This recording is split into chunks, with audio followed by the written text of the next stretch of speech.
Well, good evening and thanks for joining us Oscar Sunday night. I'm Jamie Weiss. Breaking news tonight, Springdale police and SWAT teams are working a standoff with a suspect at a local motel. 4029's Kendall Ashman is joining us live at the scene. And Kendall, what do we know right now? We are seeing such strong winds that have blown through this area here in Van Buren that you're seeing this piece of sheet metal, probably about 10 pounds or so, that was blown all the way over here along with some shingles.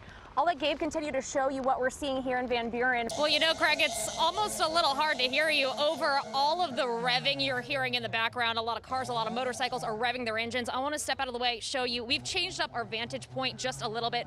We are now on the lawn of the Benton County Courthouse. Governor Asa Hutchinson addressed the statewide effort to get people vaccinated on this week today. He says the rollout is more challenging in Arkansas because health officials have to balance their efforts between mostly rural communities with a few large population centers. It's been almost exactly 6 months to the day since Fayetteville Fire was called to this apartment fire just down the road from Fire Station 1. So we want to bring in one of our very own idols, Fayetteville native and top 12 finalist Madison Watkins, joining us live to break down tonight's finale. Madison, thank you so much for joining us. Oh my goodness, I'm so excited to be here. We are putting in the hard work here in Rogers. Okay, I'm going to put these turkeys down. I am joined by Carrie with Homestead Senior Care. Thanks for joining us, Carrie. Blue Ribbon Downs in Sallisaw is one of the areas hit the hardest by these storms. I mean, just look at this debris. This is from the roof of a barn that flew from over 500 feet away. Many of you may have thought it looked a little rainy and overcast this morning.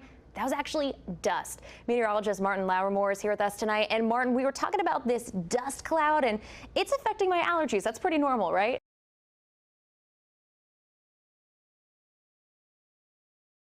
Well, Paige, all 7 of those victims are said to have sustained non-life-threatening injuries. Again, this incident happened here at this venue behind me, The Wave. Today, I spoke with their head of security about what happened. Like I said, I don't know how I'm alive, really. But here I am. Fort Smith police say shots were fired around 4 this morning by 2 people outside of The Wave on Towson Avenue.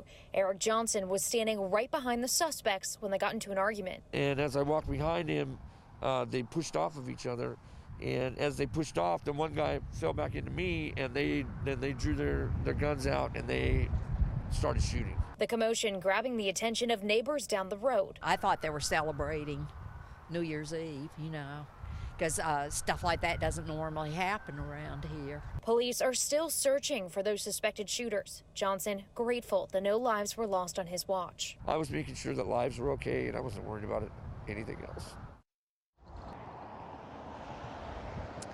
So again, this investigation is still ongoing. Now, we do want to address, we've been getting a lot of questions all day long about how this party was even able to happen. As you remember, the governor extended that 11 o'clock curfew last night for bars, restaurants, and nightclubs. We're going to break it all down for you coming up tonight on 4029 News at 6. Reporting live in Fort Smith, I'm Jamie Weiss, 4029 News.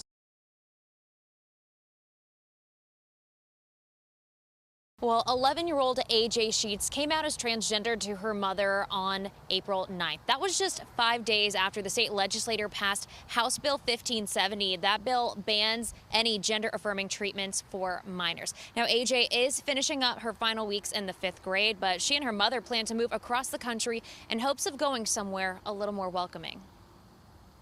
I hate to say I've lost a little bit of faith in Arkansas, but I've grown up here most of my life, and she's been here all her life.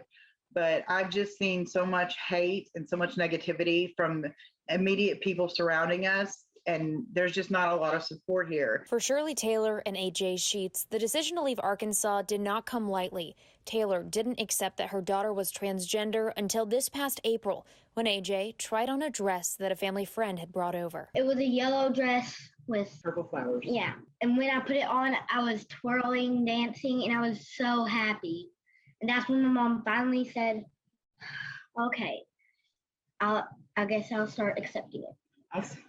Whenever I saw her come in, and she was just beaming. I mean, she was grinning ear from ear. She had her little skirt out and she was twirling around, and it just hit me. I was like, why have I been denying this for so long? AJ's coming out coinciding with the state passing laws that allow doctors to object treatment based on personal beliefs and the banning of gender-affirming treatments for minors. Taylor says they plan to move to Olympia, Washington before school starts in hopes that AJ can start to fully explore her transition before puberty. When asked how she feels about moving, AJ smiled. I'm going to a way more trans-friendly school, and I can get the treatments I need for being transgendered. I'll make way more friends there because there will be more trans-friendly people, and maybe I'll even make some trans friends. I really want her to be somewhere supportive and somewhere that's not a toxic environment. And right now, the change is just too slow for it to change our minds. So the ACLU has said that they plan to file legal action against these laws that target the LGBTQ+ community. As far as AJ and her mom are concerned, they say that the best way the Northwest Arkansas and Arkansas communities in general can support them is to become an ally to the LGBTQ+ community. They say one of the easiest ways you can do that is to support and acknowledge pronoun preference. Reporting live in Rogers tonight, I'm Jamie Weiss, 4029 News.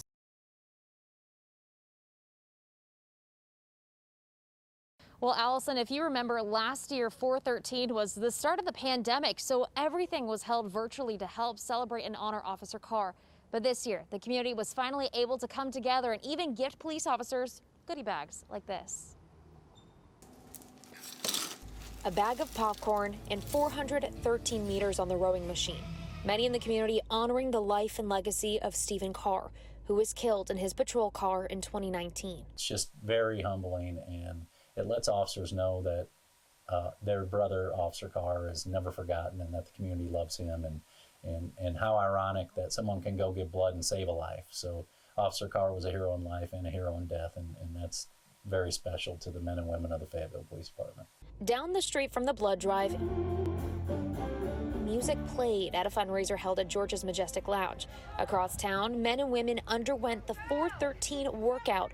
But for Kimberly Shelton, the day was about the officers. I don't know anybody on the police department, I'll be honest. We are so blessed after the year that we've had that we still have our lights on.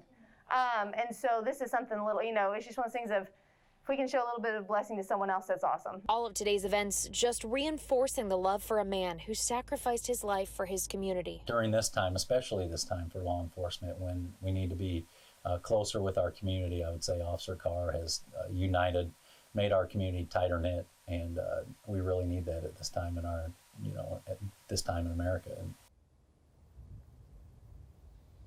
At tonight's Fayetteville City Council agenda meeting, the City Council approved more than $50,000 from the Fayetteville Police Department budget, as well as the Fraternal Order of Police budget, to build a bronze statue of Officer Stephen Carr. That's going to be displayed at the brand new police department, expected to open next year.